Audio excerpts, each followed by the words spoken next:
नमस्कार दोस्तों, स्वागत है आपका आज के मुख्य समाचार में, जिसमें सबसे पहली और बड़ी खबर में आपको बताएंगे कि चीन का काल पहुंच रहा लद्दाख। डीआरडीओ के बनाए इस टैंक से थर थर कांपेंगे दुश्मन। दूसरी खबर में जिक्र होगा कि पंजाब में बीएसएफ ने अंतर्राष्ट्रीय सीमा पर पाकिस्तानी ड्रोन मार गिराया, हेरोइन बरामद। तीसरी खबर में जिक्र होगा कि चीन और पाकिस्तान की दोस्ती में आई दरार, सीपीईसी प्रोजेक्ट में देरी पर ड्रैगन खफा। चौथी खबर में आपको बताएंगे कि जैश ए मोहम्मद का आतंकी गिरफ्तार, भारत में बड़े हमले की थी तैयारी। और पांचवी खबर में जिक्र होगा कि G7 की बैठक में पीएम मोदी ने चीन को दिखाया आईना, बोले यथास्थिति बदलने वालों का हो विरोध। दोस्तों, हर एक खबर की गहराई में आपको ले जाएंगे, लेकिन उससे पहले अगर आपको विदेश की सेना और पीएम मोदी पर पूरा भरोसा है तो वीडियो को लाइक करके कमेंट में लिखिए जय हिंद। रुक करते हैं सबसे पहली और बड़ी खबर की तरफ। चीन का काल पहुंच रहा लद्दाख। डीआरडीओ के बनाए इस टैंक से थर थर कांपेंगे दुश्मन। जी हां दोस्तों, आपको बता दें कि रक्षा अनुसंधान एवं विकास संगठन डीआरडीओ और प्राइवेट सेक्टर की firm Larsen and turbo joint project में भारतीय सेना के लिए एक लाइट टैंक जोरावर डेवलप कर रहे हैं। और टैंक चीन की सीमा के पास ऊंचाई वाले पहाड़ों में टेस्टिंग के लिए तैयार हैं और इस टैंक की टेस्टिंग 2023 के अंत तक शुरू होगी। डीआरडीओ के सीनियर अधिकारियों ने कहा कि इस साल के अंत तक इन टैंकों के टेस्टिंग के लिए तैयार होने की उम्मीद है। एक बार तैयार होने के बाद उन्हें तुरंत भारतीय सेना के लिए लद्दाख सेक्टर में तैनात किया जाएगा। जोरावर टैंक के भी सभी आवश्यक विशिष्टताओं के साथ तैयार होने के बाद भारतीय सेना अपना यूजर टेस्ट करेगी। रुक करते हैं अगली ब्रेकिंग न्यूज़ की तरफ। पंजाब में बीएसएफ ने अंतर्राष्ट्रीय सीमा पर पाकिस्तानी ड्रोन मार गिराया, हेरोइन बरामद। जी हां दोस्तों, पंजाब के अमृतसर सेक्टर में पाकिस्तान के एक ड्रोन ने भारतीय हवाई क्षेत्र का उल्लंघन किया है और इसके बाद बीएसएफ जवानों ने उस ड्रोन को मार गिराया। जवानों ने सर्च ऑपरेशन के दौरान बॉर्डर पर एक ड्रोन बरामद किया और बीएसएफ पंजाब फ्रंटियर की ओर से बताया गया है कि बीते 2 दिनों में पाकिस्तान की ओर से 4 ड्रोन भारतीय सीमा में आए हैं और इन्हें बीएसएफ के जवानों ने मार गिराया है। बीएसएफ की ओर से बताया गया है कि जवानों ने शुक्रवार की रात 3 ड्रोनों को भारतीय सीमा में प्रवेश करने से रोका, जबकि चौथे को शनिवार रात मार गिराया। बीएसएफ प्रवक्ता ने कहा कि पहला ड्रोन काला क्वाडकॉप्टर था, जिसे DJI मैट्रेस 300 आरटीके ने तैयार किया था और इस ड्रोन को अमृतसर जिले के उधर धारीवाल गांव से बरामद किया गया था। उन्होंने कहा कि बीएसएफ के जवानों ने शुक्रवार रात करीब 9 बजे गोलीबारी कर इस मानव रहित हवाई वाहन को रोक लिया है। रुक करते हैं अगली ब्रेकिंग न्यूज़ की तरफ। चीन और पाकिस्तान की दोस्ती में आई दरार, सीपीईसी प्रोजेक्ट में देरी पर ड्रैगन खफा। जी हां दोस्तों, पाकिस्तान में इस समय जमकर उथल पुथल मची हुई है। ऐसे में अब पड़ोसी देश का अजीज मित्र चीन भी नाराज हो गया है। सीपीईसी प्रोजेक्ट में देरी से ड्रैगन बेहद नाराज है। पड़ोसी मुल्क पाकिस्तान इन दिनों बुरे दौर से गुजर रहा है और आर्थिक संकट, जनता की बगावत और पीटीआई चीफ इमरान खान को लेकर देश में अफरा तफरी का माहौल बना हुआ है। और इन सब के बीच अब पाकिस्तान का दोस्त चीन भी नाराज हो गया है। ड्रैगन की ये नाराजगी चीनी पाकिस्तान आर्थिक गलियारे को लेकर है। समाचार एजेंसी एएनआई ने द फ्राइडे टाइम्स के हवाले से बताया कि सीपीईसी के तहत विकास की परियोजना में हो रही देरी को लेकर चीन पाकिस्तान से नाराज चल रहा है। और साथ ही ये भी बताया गया है कि चीन ने हाल ही में पाकिस्तान की आर्थिक रूप से मदद की और ज़रूरत पड़ने पर उसे समर्थन भी दिया और इसके बाद भी प्रोजेक्ट्स में देरी हो रही है। राजनयिक सूत्रों का कहना है कि चीन के अधिकारी पाकिस्तान के कुप्रबंधन से बेहद ज़्यादा नाराज हैं। रुक करते हैं अगली ब्रेकिंग न्यूज़ की तरफ। जैश ए मोहम्मद का आतंकी गिरफ्तार, भारत में बड़े हमले की थी तैयारी। जी हां दोस्तों, गिरफ्तार किया गया आतंकी मोहम्मद उबैद मलिक जम्मू कश्मीर में बड़ी आतंकी साजिश को अंजाम देने की फिराक में वो था। जी हां दोस्तों, यहाँ पर एनआईए ने जैश ए मोहम्मद के आतंकी को गिरफ्तार कर लिया है। गिरफ्तार करने के बाद कड़ी मुस्तैदी से एक बड़ी आतंकी साजिश को नाकाम कर दिया गया है। आतंकी उबैद जम्मू कश्मीर में बड़ी आतंकी साजिश को अंजाम देने की फिराक में था। दोस्तों, आपको बता दें कि जांच में सामने आया है कि पाकिस्तान में बैठे जैश कमांडर को गुप्त सूचना विशेष रूप से सैनिकों और सुरक्षा बलों की आवाजाही के बारे में बता रहा था और एनआईए ने आरोपी के पास से जम्मू कश्मीर में आतंकी गतिविधियों को बढ़ावा देने में उसकी संलिप्तता को लेकर कई आपत्तिजनक दस्तावेज भी बरामद किए हैं। रुक करते हैं अगली ब्रेकिंग न्यूज़ की तरफ। G7 की बैठक में पीएम मोदी ने चीन को दिखाया आईना, बोले यथास्थिति बदलने वालों को हो विरोध। जी हाँ दोस्तों, आपको बता दें प्रधानमंत्री मोदी ने रविवार को जापान के हिरोशिमा शहर में आयोजित G7 शिखर सम्मेलन के एक सत्र में कहा कि वो यूक्रेन में मौजूदा हालात को राजनीति या अर्थव्यवस्था का नहीं बल्कि मानवता एवं मानवीय मूल्यों का मुद्दा मानते हैं। उन्होंने अंतर्राष्ट्रीय कानून, संप्रभुता और क्षेत्रीय अखंडता के सम्मान के लिए सभी देशों का आह्वान किया। मोदी ने G7 बैठक के एक सत्र को संबोधित करते हुए यथास्थिति बदलने के एक तरफा प्रयासों के खिलाफ एक साथ मिलकर आवाज उठाने की पुरजोर वकालत की और कहा कि सभी देशों को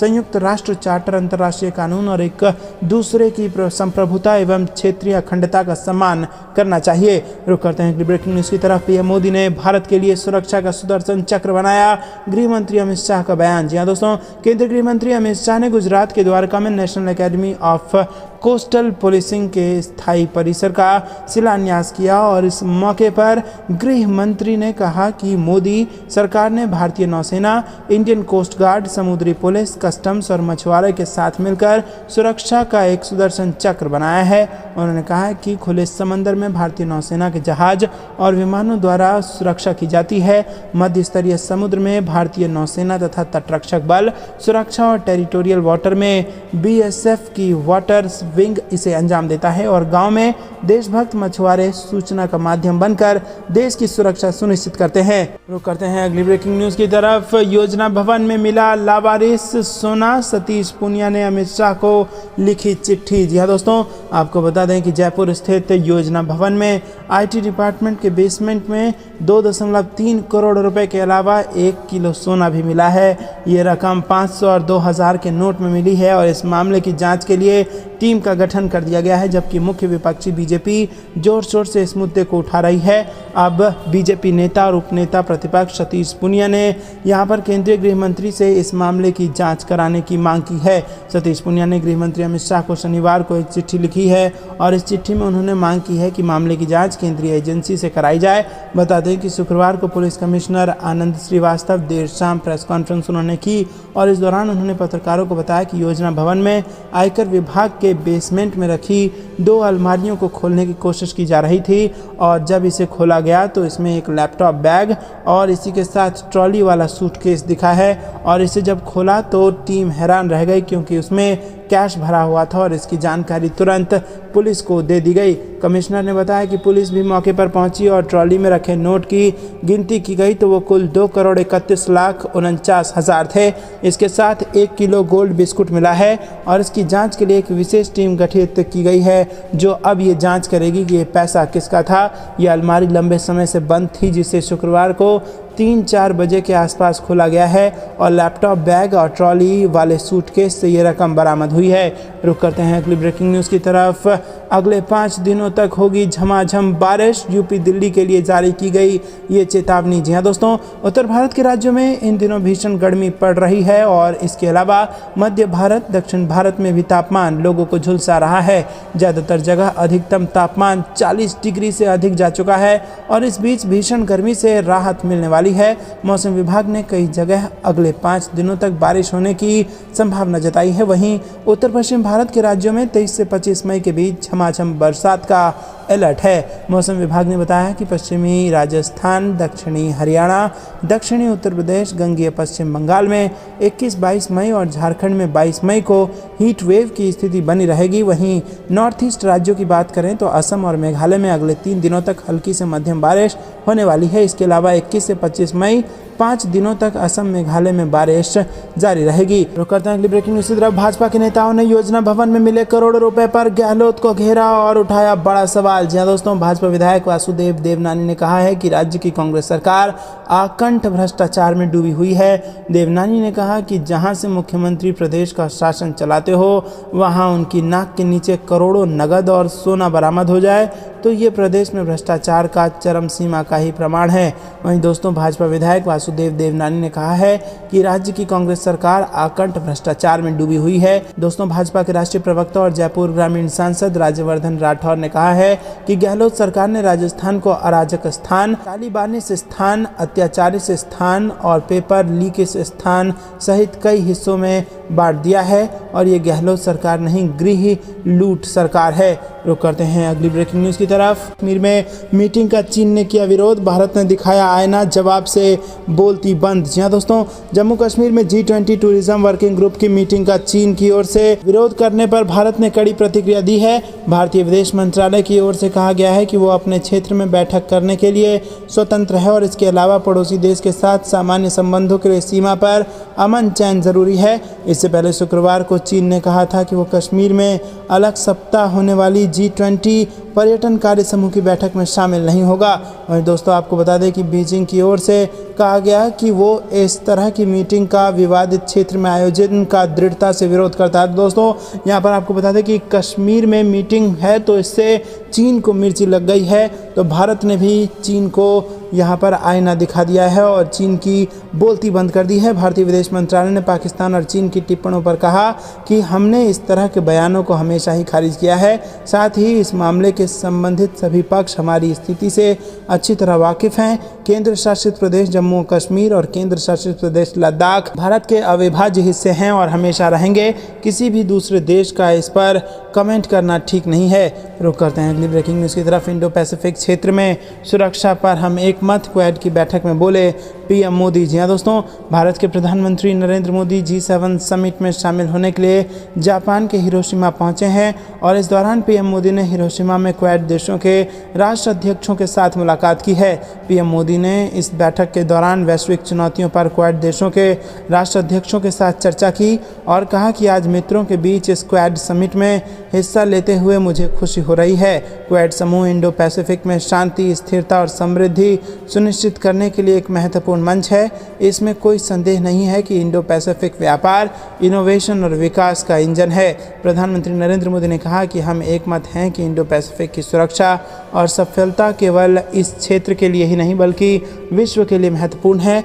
रचनात्मक एजेंडे के साथ साझा लोकतांत्रिक मूल्यों के आधार पर हम आगे बढ़ रहे हैं। साझा प्रयासों के साथ मुक्त, खुला और समावेशी इंडो पैसिफिक के हमारे विजन को व्यवहारिक आयाम दे रहे हैं। मेरा मानना है कि क्वाड वैश्विक भलाई, मानव कल्याण, शांति के लिए काम जारी रखेगा। रुक करते हैं अगली ब्रेकिंग न्यूज़ की तरफ, जिसमें आपको बता दें कि G7 के समिट के दौरान गर्मजोशी के साथ मिले पीएम मोदी और राष्ट्रपति बाइडेन ने एक दूसरे को गले भी लगाया। जी हाँ दोस्तों, जापान के हिरोशिमा में आयोजित G7 बैठक के दौरान पीएम मोदी और अमेरिका के राष्ट्रपति जो बाइडेन की मुलाकात हुई और इस दौरान दोनों नेता पहले एक दूसरे से गर्मजोशी से मिले और फिर दोनों ने एक दूसरे को गले भी लगाया। दोनों नेताओं के बीच ये मुलाकात क्वाड शिखर सम्मेलन के नेताओं के तीसरे इन पर्सन शिखर सम्मेलन से ठीक पहले हुआ है। पीएम मोदी G7 की बैठक में पीएम फूमियो किशिदा के निमंत्रण पर शामिल हो रहे हैं। राष्ट्रपति बाइडेन से पीएम मोदी की ये मुलाकात 21 से 24 जून तक होने वाले उनके अमेरिकी दौरे से ठीक पहले हुई है। अमेरिका के दौरे के दौरान व्हाइट हाउस में पीएम मोदी की मेजबानी अमेरिकी राष्ट्रपति बाइडेन कर रहे हैं और इन सब के बीच राष्ट्रपति बाइडेन से मिलने से पहले शनिवार को पीएम मोदी का उनके जापानी समकक्ष फूमियो किशिदा ने हिरोशिमा में G7 शिखर सम्मेलन के कार्य सत्र 6 के लिए पहुंचने पर स्वागत किया। रुक करते हैं अगली ब्रेकिंग न्यूज़ की तरफ। भारतीय वायुसेना का बड़ा फैसला, MiG-21 लड़ाकू विमान की सभी उड़ानों पर रोक। जी हाँ दोस्तों, राजस्थान के ऊपर एक MiG-21 जेट के दुर्घटनाग्रस्त होने के 2 सप्ताह बाद भारतीय वायुसेना ने सोवियत मूल के विमानों के पुराने बेड़ों की उड़ानों पर रोक लगा दी है। दोस्तों आपको बता दें कि रिपोर्ट के अनुसार MiG-21 लड़ाकू विमानों के पूरे बेड़े की उड़ान को रोक दिया गया है और 8 मई की दुर्घटना की जाँच अभी भी जारी है और दुर्घटना के कारणों की जाँच की जा रही है।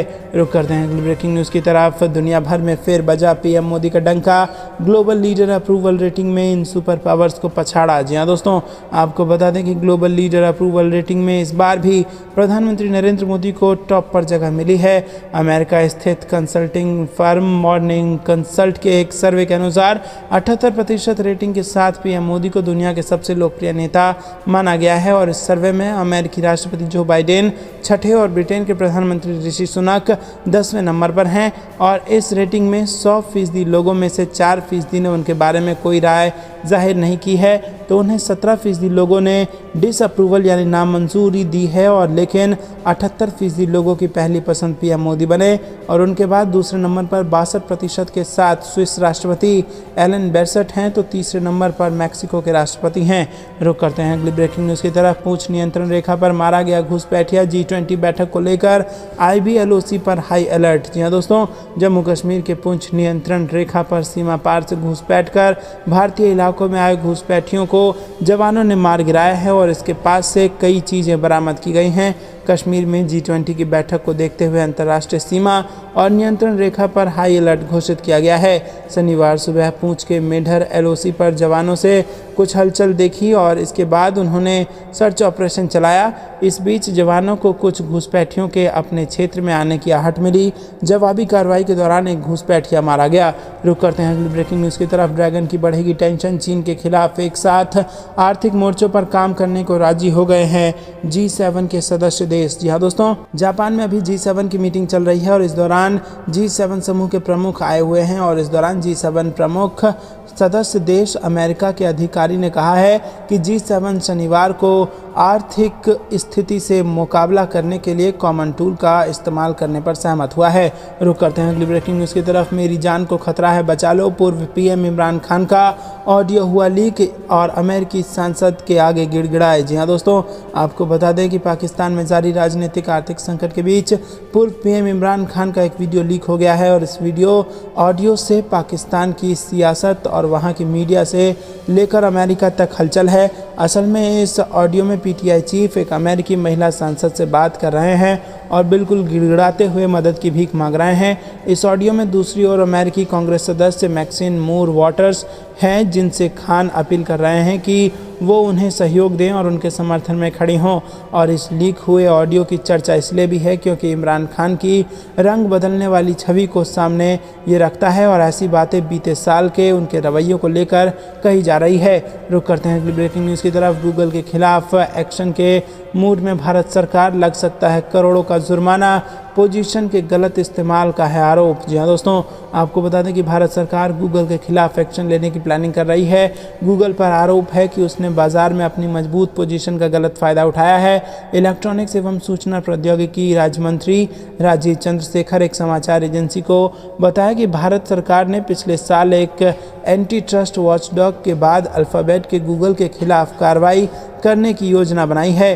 पिछले साल अक्टूबर में ही भारत सरकार की एंटी ट्रस्ट इकाई ने 2 मामलों में गूगल पर $275 मिलियन यानी करीब 22,800 करोड़ रुपए का जुर्माना लगाया था और ये जुर्माना भी गूगल पर एंड्रॉयड ऑपरेटिंग सिस्टम बाजार में अपनी प्रमुख स्थिति के दुरुपयोग और डेवलपर्स को अपने इन ऐप भुगतान सिस्टम का इस्तेमाल करने के लिए मजबूर करने के लिए लगा था। दोस्तों, रुक करते हैं अगली ब्रेकिंग न्यूज़ की तरफ। उड़ीसा के मुख्यमंत्री नवीन पटनायक ने की 2024 लोकसभा चुनाव में PM मोदी की जीत की भविष्यवाणी। जी हाँ दोस्तों, प्रधानमंत्री नरेंद्र मोदी ने बृहस्पतिवार को उड़ीसा में 8,000 करोड़ रुपए से अधिक की रेलवे परियोजनाओं की शुरुआत की और राज्य की पहली वंदे भारत एक्सप्रेस को हरी झंडी दिखाकर रवाना किया। इस दौरान मुख्यमंत्री नवीन पटनायक ने 2024 लोकसभा चुनाव में PM मोदी की जीत की भविष्यवाणी कर दी, जिसके कई सियासी मायने निकाले जा रहे हैं। बता दें कि नवीन पटनायक ने हाल ही में PM मोदी से दिल्ली में मुलाकात की थी। दोस्तों, रुक करते हैं अगली ब्रेकिंग न्यूज़ की तरफ। आपको बता दें कि दुनिया के 10 ताकतवर देशों में शामिल हो सकता है भारत। G7 बनेगा G10। जी हाँ दोस्तों, दुनिया के ताकतवर देशों के समूह G7 में जल्द भारत को भी एंट्री मिल सकती है। जापान में 19-21 मई के बीच होने वाली बैठक के दौरान भी समूह के विस्तार को लेकर चर्चा होने के आसार हैं। G7 देशों में बातचीत चल रही है कि भारत, चीन और ब्राज़ील को भी समूह में शामिल कर इसे G10 या D10 का नाम दे दिया जाए। G7 में फिलहाल Canada, France, Germany, Italy, Japan, Britain और अमेरिका शामिल है। समूह की शुरुआत वर्ष 1975 में हुई और तब ये G6 हुआ करता था। कनाडा इसमें बाद में शामिल हुआ और पहले इसमें रूस भी था, लेकिन क्रीमिया पर हमले के चलते 2014 में उसे हटा दिया गया।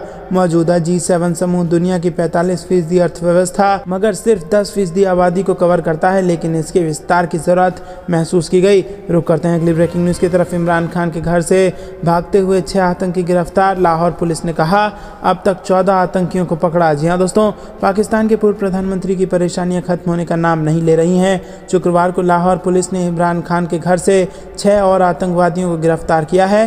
पाकिस्तान की मीडिया रिपोर्ट्स के मुताबिक लाहौर कैपिटल सिटी पुलिस के अधिकारी बिलाल सिद्दीकी कामयान ने बताया कि पाकिस्तान के पूर्व प्रधानमंत्री इमरान खान के जमा पार्क स्थित आवास से भागते हुए 6 आतंकवादियों को गिरफ्तार किया गया है। बिलाल कामयान ने आगे बताया कि इन 6 आतंकियों को पकड़ने के साथ जमा पार्क से अब तक कुल 14 आतंकी गिरफ्तार किए गए हैं। रुक करते हैं अगली ब्रेकिंग न्यूज़ की तरफ। पीएम मोदी पहुंचे हिरोशिमा, गर्मजोशी के साथ हुआ स्वागत। जी हाँ दोस्तों, आपको बता दें कि G7 के वार्षिक शिखर सम्मेलन में भाग लेने के लिए जापान के हिरोशिमा पहुंच गए हैं और हिरोशिमा पहुंचने पर प्रधानमंत्री का जोरदार स्वागत हुआ है। भारतीय मूल के लोग और बच्चे पीएम मोदी का स्वागत करने के लिए एयरपोर्ट के बाहर हाथों में तिरंगा लिए खड़े दिखे और पीएम मोदी जापान के प्रधानमंत्री फूमियो किशिदा के न्योते पर यहां आए हैं। जापान G7 समूह के मौजूदा अध्यक्ष के रूप में इसके शिखर सम्मेलन की मेजबानी कर रहा है और भारत को इसमें अतिथि देश के रूप में आमंत्रित किया गया है।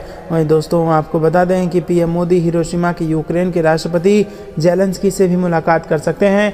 यूक्रेन रूस वॉर के शुरू होने के बाद ये पहला मौका होगा जब पीएम मोदी जेलेंस्की से मिलेंगे और इस दौरान यूक्रेन रूस वॉर को लेकर शांति वार्ता पर भी बातचीत संभव है। वहीं विदेश सचिव क्वात्रा ने गुरुवार बताया कि G7 समूह की बैठक में प्राथमिकताओं से जुड़े कई विषयों पर चर्चा होगी, जिसमें संपर्क बढ़ाने, सुरक्षा, परमाणु निरस्त्रीकरण और आर्थिक सुरक्षा समेत कई सारे मुद्दे शामिल हैं। रुक करते हैं अगली ब्रेकिंग न्यूज़ की तरफ। G20 की बैठक से पहले जम्मू कश्मीर में चप्पे चप्पे पर सुरक्षा, पाकिस्तान की हर साजिश से निपटने के लिए भारत तैयार। जी हाँ दोस्तों, आपको बता दें कि G20 की बैठक से पहले जम्मू कश्मीर में सुरक्षा बेहद चाक चौबंद कर दी गई है।